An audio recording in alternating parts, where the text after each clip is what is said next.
Brian Hayes stood outside the Berlin State Correctional Institution on a cold morning, breathing free air for the first time since his wrongful conviction. The former accountant from Berlin, Germany, had walked into that prison an innocent man, framed by the one person he trusted most in the world, his wife. He had spent his time behind bars, replaying every moment of the trial, every piece of fabricated evidence, every lie Nicole had told under oath. But what Brian didn't know yet, what nobody knew, was that his release wasn't the end of his nightmare. It was the beginning of something far worse and far better than anything he could have imagined. The day Brian was arrested, he and Nicole had been celebrating their wedding anniversary. They had just finished dinner at their favorite modest Italian restaurant in central Berlin, the same place they had been going to since they first started dating. He earned a solid salary working as a junior accountant at Miller & Associates, a mid-sized firm handling small business accounts. Nicole worked as an executive assistant at Hamilton Development Group, bringing in a decent income of her own. They weren't wealthy, but they were comfortable, living in a 2-bedroom apartment in the Mitte district, driving a used car, and quietly planning for the future. That future shattered when police officers knocked on their door early one morning. Brian Hayes, you're under arrest for embezzlement and wire fraud, the lead officer said, pulling his arms behind his back. Nicole stood in their bedroom doorway, her face a perfect mask of shock and horror. There must be some mistake, Brian stammered, his mind racing. I haven't done anything wrong. But there was no mistake, at least not on the police's part. The evidence against him was overwhelming. Financial records showed that someone had systematically siphoned a large sum from Miller & Associates client trust accounts into an offshore account. That offshore account bore Brian's name, his social security number, and his digital signature on every transfer authorization. Bank statements lined up perfectly with his work schedule. Email correspondence from his work computer laid out the entire scheme.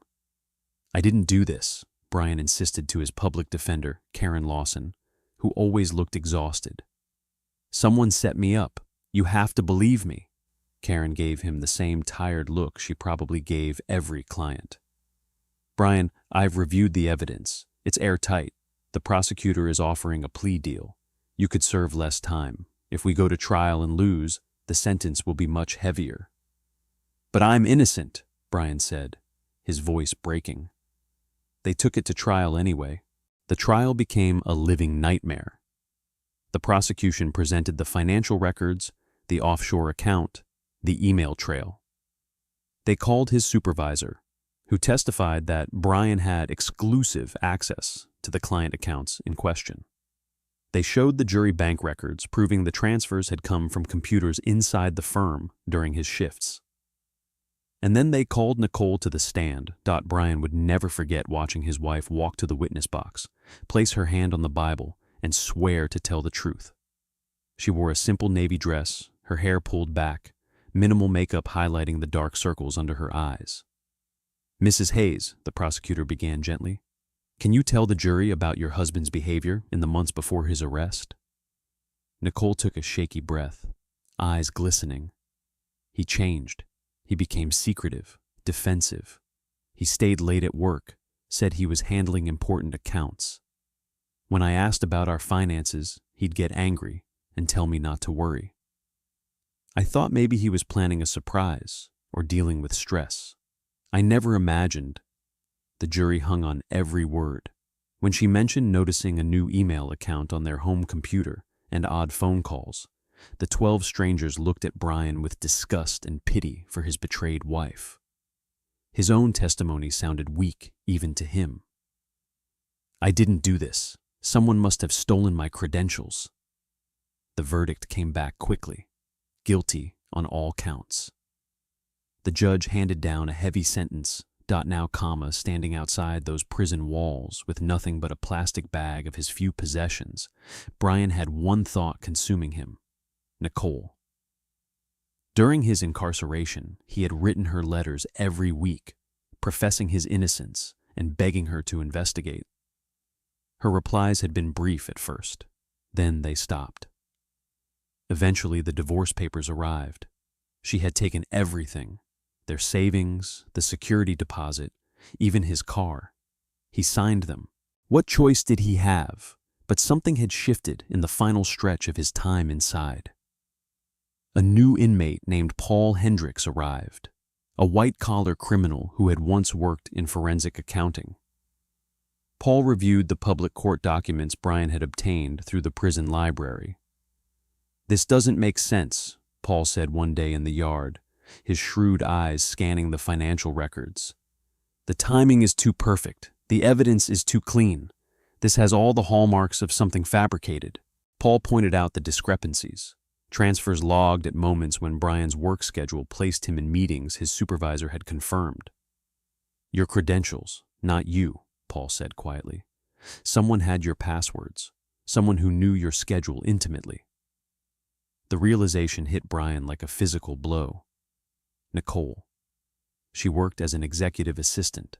She had basic knowledge of financial systems, and she had testified about seeing that secondary email account on their home computer.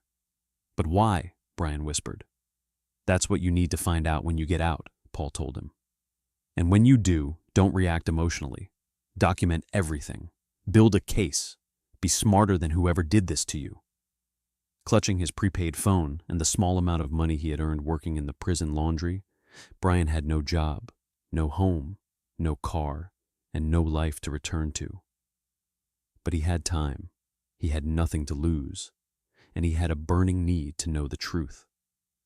He pulled up social media on the phone's browser and searched for Nicole Hayes. She had kept his last name. Her profile was public, filled with photos that made his blood run cold. Nicole smiling in front of a luxury high-rise in central Berlin, keys in hand, caption reading, "New beginnings in my dream home." Nicole at an expensive restaurant, champagne in hand. Nicole in a business suit beside a man Brian didn't recognize. Tall, silver-haired, expensive suit, his hand resting a little too comfortably on her lower back dot. Brian clicked on the man's profile.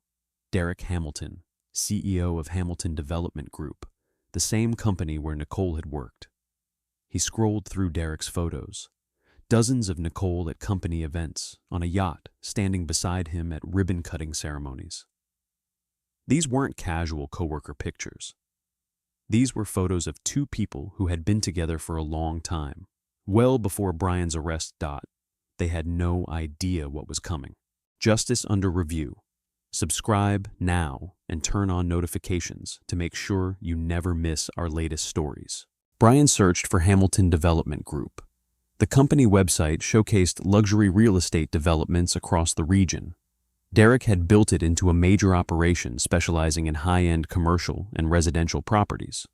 A wealthy CEO having an affair with a married employee.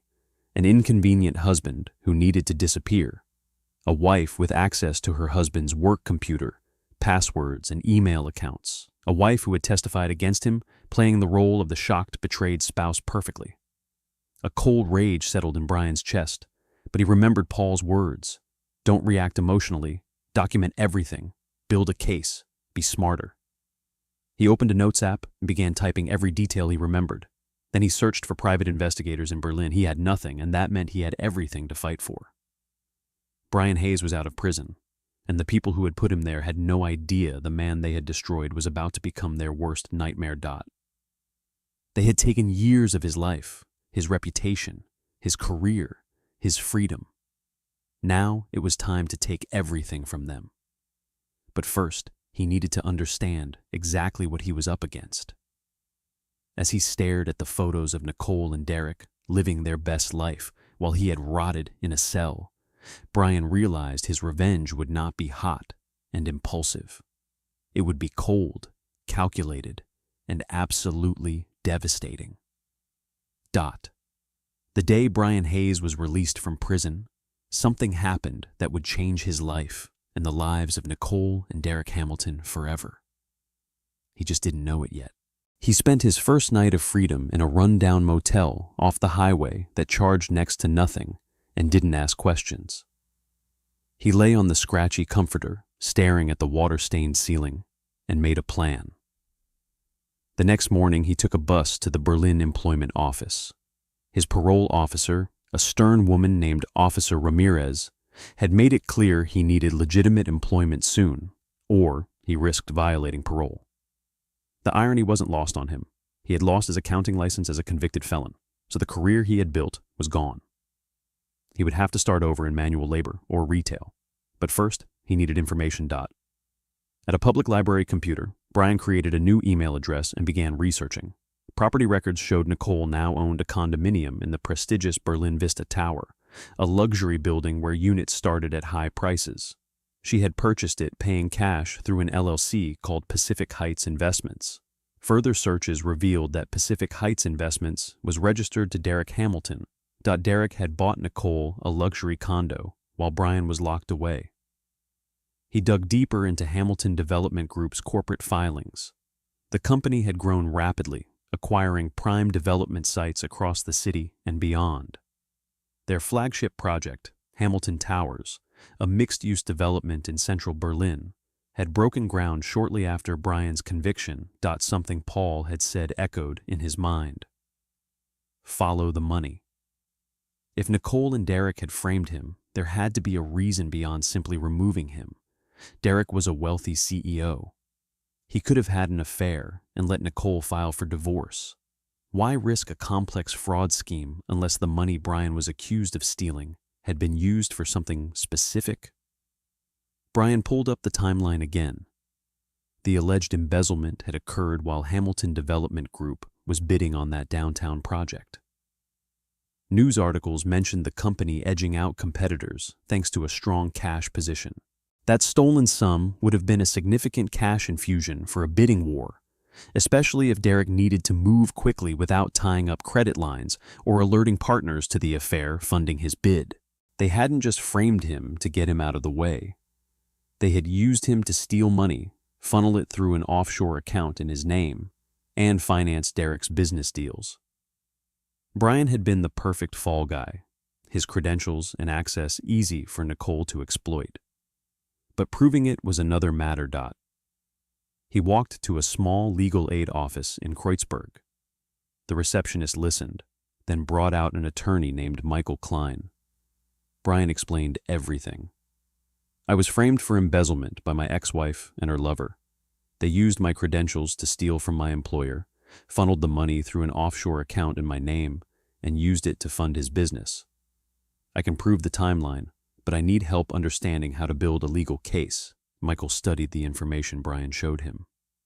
This is circumstantial, but compelling. The problem is you've already been convicted. Overturning it requires new evidence, something that wasn't available at trial. What you have suggests motive and opportunity, but it doesn't definitively prove you didn't commit the crime. You need documentation. Emails, texts, bank records showing the money flowing from that offshore account to Derek or Nicole. You need evidence that explicitly links them to the crime. Legally, you'd need a subpoena, Michael said. That requires convincing a judge.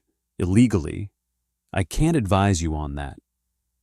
But if you somehow obtained evidence of a crime and turned it over to the police, they'd be obligated to investigate.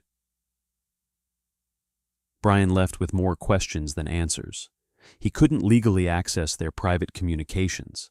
He couldn't hack or break in, but there had to be something. He spent the following days working day labor jobs, loading trucks, moving furniture, cleaning out foreclosed homes, just to scrape by. Each night he returned to the motel and continued his research. He built a detailed dossier on Nicole and Derek, learning their routines. Nicole worked regular hours at Hamilton Development Group in a modern glass building in the Mitte district. She left around the same time each evening, usually stopping at an upscale grocery store before heading to her luxury condo. On weekends, she attended yoga classes and had brunch with friends. Derek traveled frequently, drove a silver Mercedes, and lived in a modern mansion in the Grunewald area overlooking the city. Brian also discovered their relationship remained discreet. Social media showed them together at business events, always framed as colleagues. To the outside world, they maintained professional distance, which meant their affair was still a secret worth protecting. Then he overheard a conversation while moving furniture for an estate sale company. One worker mentioned his sister worked at a big development firm downtown. The CEO is paranoid about cybersecurity after a breach a while back, makes everyone change passwords every 30 days, two-factor authentication, the whole deal. The company, Hamilton Development Group. That evening, Brian searched for news of the breach. A small article mentioned a minor data security incident that had required password resets for all employees. An idea began forming. If the company had investigated the breach, there would be IT logs, security reports, maybe even forensic analysis showing which accounts had been compromised and when. If Brian could access those reports, they might reveal suspicious activity, especially if Nicole's account had been used to access financial systems around the time of the embezzlement. The answer came when he saw a job posting for temporary night shift janitorial staff at Hamilton Development Group. Background check required. Many companies hired people with records for cleaning work, especially if they were short-staffed. Brian applied using his real name and was upfront about his conviction. To his surprise, he got the call. The HR woman said the position involved only cleaning offices after hours under supervision. They were willing to give second chances. Could he start soon? The irony almost made him laugh. The company that had destroyed his life was now handing him access to their building. Justice under review. Subscribe now and turn on notifications to make sure you never miss our latest stories. His first night, Brian arrived wearing the dark blue coveralls and company ID badge. He joined a small crew supervised by a man named Carlos, who laid out the rules: vacuum, empty trash, clean bathrooms and kitchens, wipe surfaces. Don't touch computers, don't open drawers, don't mess with papers. We lose contracts when people snoop. The offices were sleek and expensive, floor-to-ceiling windows overlooking the city, glass conference rooms, abstract art. Brian pushed his cleaning cart through the corridors, mind working constantly. On his third night, he was assigned to the executive floor. Derek's office was massive, leather furniture, and a desk that probably cost more than Brian used to make in a year. Nicole's workspace sat right outside Derek's door. On his fourth night, Brian made his move. He had noticed the IT department on a lower floor. The IT manager, a young guy named Tyler, often worked late. While emptying the trash, Brian struck up a conversation. Tyler complained about a recent system migration and the heavy workload from the company's rapid growth. He mentioned the old breach and how he now ran regular security audits, generating reports on access patterns, anomalies, suspicious logins. Do you keep all those reports? Brian asked casually. Tyler gestured to a filing cabinet. Physical copies are in there, company policy. Electronic versions are on the servers too. That night, Brian lay awake, mind racing. Those reports could show access patterns for every employee account, including Nicole's. They might prove she had entered systems beyond her authorization and left a digital trail of the frame-up. But the cabinet was locked. The office had cameras. He was a convicted felon on parole. If he got caught, he would go straight back inside. Still, those reports might be the evidence Michael Klein had said he needed. Brian had lost everything because of Nicole and Derek. The question wasn't whether he would take the risk. The question was how he spent the next couple of weeks studying the IT office layout, Tyler's schedule, and the building's security protocols. The cameras recorded everything, but were only actively monitored during business hours. Tyler usually left by a certain evening hour, giving the cleaning crew a narrow window. Tyler was security conscious at work, but trusting in person. He kept the filing cabinet key in an easily jimmied desk drawer. Brian waited, watched, and prepared. One night, when the crew reached the IT office and Tyler had already left, Brian worked quickly. When the supervisor's voice crackled over the walkie-talkie calling everyone to the next floor, Brian locked the office door from inside. He had only minutes. He jimmied the desk drawer, found the key, and unlocked the cabinet. Security audit reports were neatly organized by quarter going back several years. He couldn't photograph everything on camera, so he moved to Tyler's computer. It was password protected, but Brian had watched Tyler type for weeks. He tried the pattern he had memorized. The computer unlocked.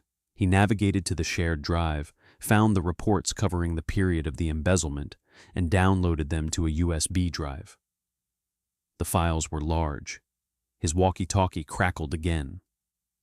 He answered calmly, finished the download, logged out, replaced the key, and slipped back into the corridor just as Carlos appeared. He finished his shift, collected his pay, and left Hamilton Development Group for what he thought might be the last time.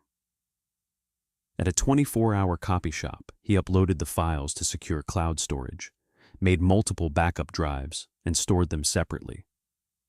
Then he returned to the motel and began reading. The reports were dense with timestamps and account identifiers, but Brian had been an accountant. He understood data, and what he found was a roadmap of the crime that had destroyed his life. Nicole's account had begun accessing financial systems she had never used before, specifically the client management portal Brian had worked with.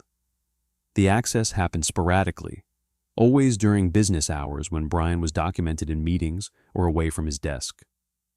A secondary email account had been created from her workstation, the same account used as evidence against him at trial. Her account had accessed the password management system, attempting to retrieve Brian's saved credentials. Then came hundreds of instances of her account entering Miller and Associates' client portal, always when Brian had an alibi inside the building, but not at his desk. The embezzlement hadn't been done by Brian. It had been done by Nicole using his credentials from her computer at Hamilton Development Group, carefully timed to make him look guilty. Brian had his evidence. But evidence alone wasn't enough. He needed to prove the money had flowed to Derek. He reached out to Michael Klein again, bringing printed copies with identifying information redacted. Michael's eyes widened as he read. This is significant. This could support a motion for a new trial, or at least a new investigation. But I have concerns about how you obtained these. If I have reasonable belief that a crime occurred, Brian said carefully, aren't you obligated to report it? Michael studied him for a long moment. Give me a little time. I need to think about how to handle this. Brian wasn't willing to wait. He had learned in prison that sometimes you had to take justice into your own hands, not through violence, but through information. He created an anonymous email account and composed a detailed message to the Berlin Police Department's Financial Crimes Division, the Bar Association, and the Federal White-Collar Crime Unit. He attached the security reports, a timeline of his case, evidence of Nicole and Derek's relationship, property records showing the condo purchase through Derek's LLC, and social media photos. He explained exactly what the evidence showed, that Nicole, working with Derek, had accessed his accounts to embezzle funds used to finance Hamilton Development Group's ventures. He requested a full investigation and review of his conviction. Then he waited. The response came faster than he expected. Within days, Michael Klein called, voice tense with excitement. The prosecutor's office just contacted me. Someone sent them a comprehensive package suggesting serious issues in your case. They're opening an investigation. This is huge. They're talking about potentially vacating your conviction pending the results. It took months of investigation, interviews, forensic accounting, and digital forensics. Months of Nicole and Derek being questioned, their accounts scrutinized, their relationship exposed. Months of the life Brian had lost slowly being returned to him. The breakthrough came when investigators traced the offshore account. It had been opened using Nicole's IP address from Hamilton Development Group's offices. The funds had been transferred in installments matching the embezzlement timeline, then emptied shortly after Brian's arrest, moved to an account controlled by Derek's LLC. The entire scheme unraveled. Nicole, faced with irrefutable evidence and the prospect of decades in prison, accepted a plea deal. She provided detailed testimony about how Derek had convinced her to help frame Brian, how he had needed cash for the downtown development project without alerting partners or banks, how they had planned every detail together. He said it was victimless, she testified. The insurance would cover the firm's losses. He said Brian would serve time, and by the time he got out, we'd be wealthy enough to compensate him. It was supposed to be temporary. She admitted Derek had coached her testimony for weeks, telling her to play the shocked wife convincingly. Derek Hamilton's downfall was spectacular. The investigation revealed he had used the embezzled funds for multiple business deals. His company's rapid expansion had been built on stolen money. Federal investigators seized his assets. The company's stock crashed. Investors sued. Business partners fled. Within weeks, Derek went from millionaire CEO to bankrupt criminal defendant. His mansion was foreclosed, his Mercedes repossessed, his company dissolved. In a Berlin courtroom, a judge finally spoke the words Brian had dreamed of for years. The court finds that Brian Hayes was wrongfully convicted based on fabricated evidence. The conviction is vacated and all charges are dismissed. Mr. Hayes, you are innocent. On behalf of the authorities, I apologize for the injustice you suffered. Nicole pleaded guilty to embezzlement, fraud, and perjury. She received a substantial prison sentence, the same length Brian had originally faced. The judge denied any reduction. You didn't just steal money, you stole a man's life, his freedom, his reputation.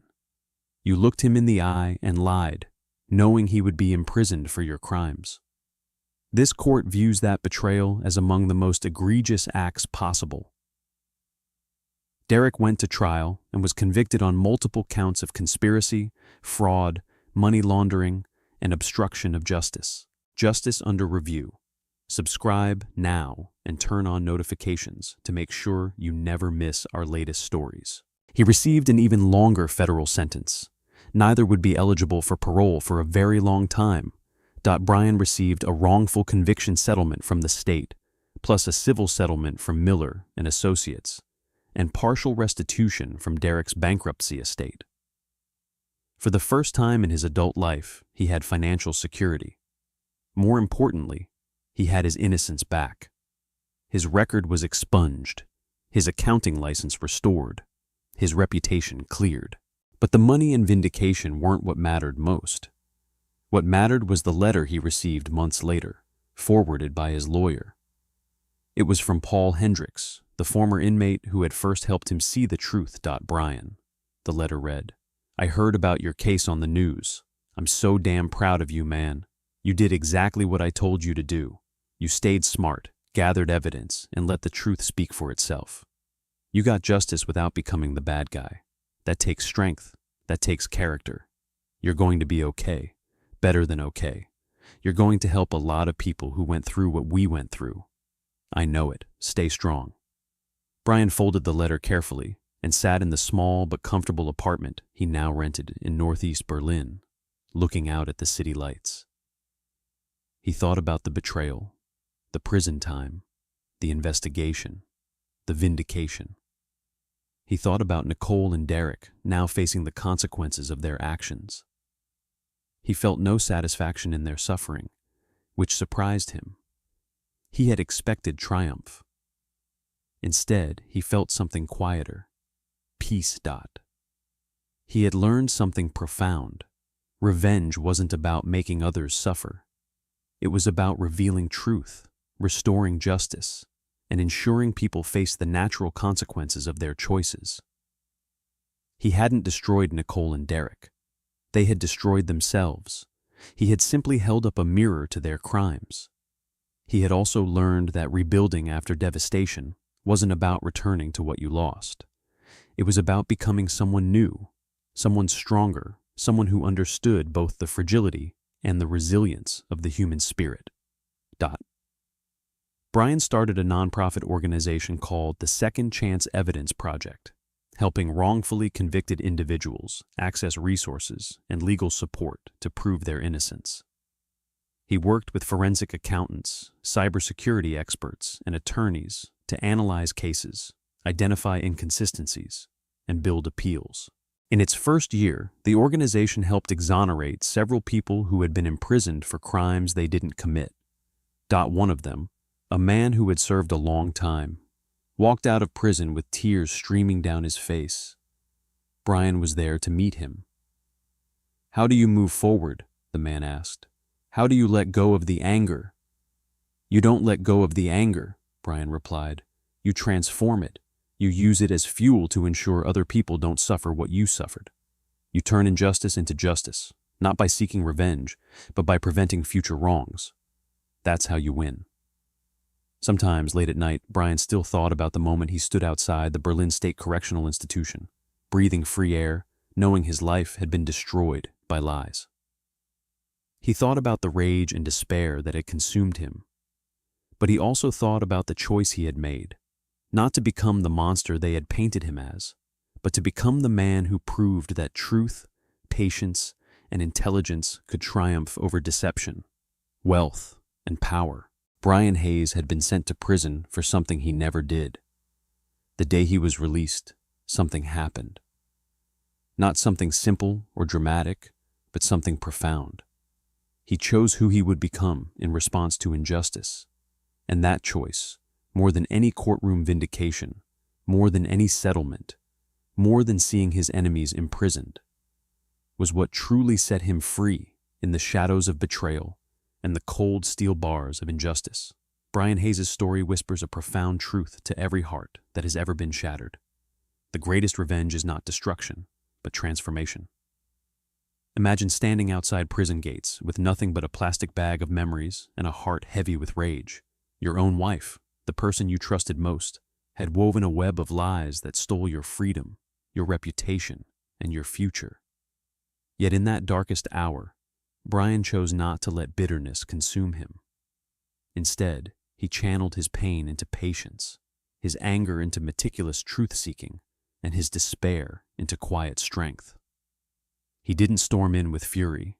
He gathered evidence like scattered pieces of his broken life, rebuilt his case with unwavering intelligence, and allowed justice to unfold naturally. What emerged was far more powerful than vengeance. A man reborn, not defined by the scars of betrayal, but by the light of resilience and purpose. This is the beautiful, heartbreaking lesson that touches us all. Life's deepest wounds are not meant to break us forever, but to refine us into someone wiser, kinder, and unbreakable. Betrayal may steal years from your calendar, but it cannot steal your soul unless you surrender it. Brian taught us that true freedom comes not when the prison doors open, but when we decide, in the silence of our suffering, to rise above hatred. He transformed his nightmare into a legacy that helps others reclaim their innocence, proving that even the most devastating injustice can become the soil where hope grows stronger. In a world quick to rage and retaliate, his journey reminds us, hold on to your integrity, let truth be your weapon, and turn your pain into purpose. You are never truly defeated as long as you choose to become better, not bitter. If Brian's story moved you, if it stirred something deep within your own heart about forgiveness, resilience, or fighting for justice, please share your thoughts in the comments below. Have you ever faced betrayal and chosen a higher path? What lesson did life teach you in your darkest moment? Your story might inspire someone else who is still struggling. And if you believe in stories that heal and empower, hit that subscribe button, turn on notifications, and join this community of hearts seeking light after darkness. Together we can remind the world that no matter how broken we feel, redemption and inner peace are always possible. Thank you for watching. Your support means everything. See you in the next story of hope.